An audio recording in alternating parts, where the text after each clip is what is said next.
Hello. അപ്പോൾ ഇന്ന് നമ്മൾ വെണ്ടയ്ക്ക കൊണ്ട് ഒരു സ്പെഷ്യൽ മസാല റോസ്റ്റ് ഉണ്ടാക്കാൻ പോവുകയാണ് കേട്ടോ. ഇത് ചോറിൻ്റെ കൂടെയും ചപ്പാത്തിയുടെ കൂടെയൊക്കെ നമുക്ക് കഴിക്കാൻ സൈഡ് ഡിഷായിട്ട് ഉപയോഗിക്കാൻ പറ്റും. നല്ല അടിപൊളി ടേസ്റ്റാണ്. അതിന് വേണ്ടിയിട്ട് ഞാൻ ഒരു ബൗൾ എടുത്തിട്ട് 2 ടീസ്പൂൺ തൈര് ഒഴിച്ചു കൊടുത്തു. നല്ല അധികം പുളിയില്ലാത്ത കട്ട തൈരാണ്. അത് ഒഴിച്ചു കൊടുത്തിട്ട് അതിലേക്ക് ഞാൻ മല്ലിപ്പൊടി, മുളക് പൊടി, ജീരകപ്പൊടി, ഗരം മസാലപ്പൊടി ഇത്രയും പൊടികൾ ഞാൻ ചേർത്തി കൊടുത്തു.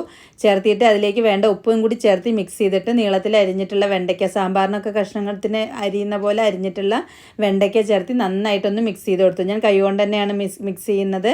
അപ്പോൾ എല്ലാവിടെയും മസാല പിടിക്കാൻ വേണ്ടിയിട്ടാണ് അങ്ങനെ ചെയ്യുന്നത്. അതിലേക്ക് ഞാൻ കുറച്ച് കസൂരി മേത്തിയും കൂടി ചേർത്തിട്ട് നന്നായി മിക്സ് ചെയ്തു. കുറച്ച് സമയം ഒരു അരമണിക്കൂർ നേരം ഞാൻ അവിടെ മാറ്റി വെച്ചു. അതിനുശേഷം ഞാനൊരു പാൻ അടുപ്പത്ത് വെച്ചിട്ട് അതിലേക്ക് കുറച്ച് വെളിച്ചെണ്ണയാണ് ഇവിടെ ഒഴിച്ചു കൊടുത്തിട്ടുള്ളത്. ഇനി സൺഫ്ലവർ ഓയിൽ ആയാലും കുഴപ്പമില്ല. ചെറിയ തീയിലിട്ടിട്ട് വെണ്ടയ്ക്ക് നന്നായി റോസ്റ്റ് ചെയ്തെടുക്കുക.